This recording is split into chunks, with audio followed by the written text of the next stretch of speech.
So,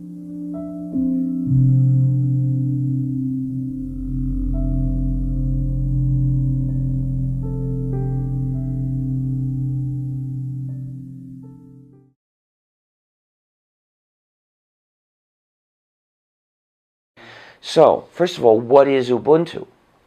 Ubuntu is a distribution of the GNU plus Linux system. There are over 1,000 distributions, variants of the GNU/Linux system. Ubuntu is one of them. Most of these distributions have ethical flaws. For instance, most of them contain some non-free software. Effectively, they say their priority is not your freedom, it's just convenience. So if you install one of those non-free distros, well, you're closer to freedom than if you ran Windows or some Apple system, but you're not all the way there.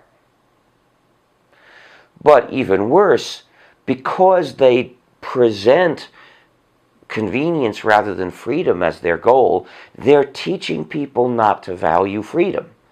And by doing that, they're doing a deep form of harm to our whole community. Ubuntu is one of them. It's a variant of GNU/Linux that installs various non-free programs and proposes even more. But Ubuntu has an unusual flaw too, which is its spyware. Malicious functionalities to do things like spy on the user. Well, those are typically found in proprietary software. They're rare in free software, but Ubuntu is one example. Ubuntu has a desktop feature to search for something, and they're trying to make it an all-purpose, convenient way of searching for things. And when the user searches this way, it sends the user's search terms to Canonical, the company that makes and distributes Ubuntu. And this already is spyware.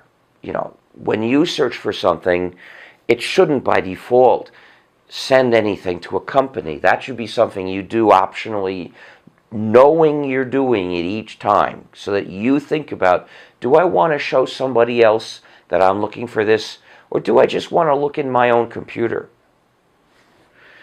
In any case, what Canonical does is, Canonical has a list of Amazon products, and it sees which Amazon products relate to those search terms, and it tells Amazon to display ads for those products on the user's computer. And since Amazon is sending those ads directly to the user's computer, Amazon gets to find out something about that user too. Namely, that user was sent these ads. Probably the user was searching for such and such. This is egregious. And we need to teach Canonical a lesson. We need to teach Canonical not to spy on its users.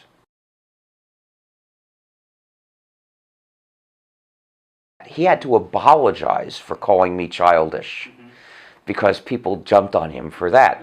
Was full of it. Yeah, the point is that they didn't apologize for spying on users. Of course not. That was a business decision. And unless we push them hard, they won't change it and they won't apologize for it. Actually, I'm more concerned with whether they change it than whether they apologize for it. You know, I'm not so much interested in making them eat crow as in making them stop. Because one of the advantages that we cite for free software is the users can protect themselves from malicious features. And we can protect ourselves from malicious features in Ubuntu by changing it, by making a modified version which doesn't spy. And there already are modified versions that don't spy. But the point is, what we really want to be able to say to people is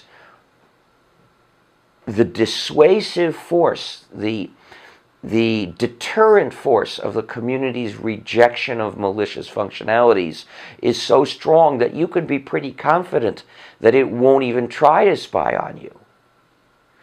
And to recover that, we've got to convince the Ubuntu developers to stop spying.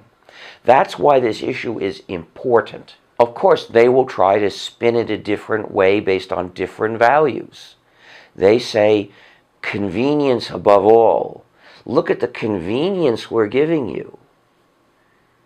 And by the way, Amazon will give us some money and we could use that to write some free programs, which in and of itself is good, but doesn't justify perverting free software. I mean, it doesn't justify something egregious.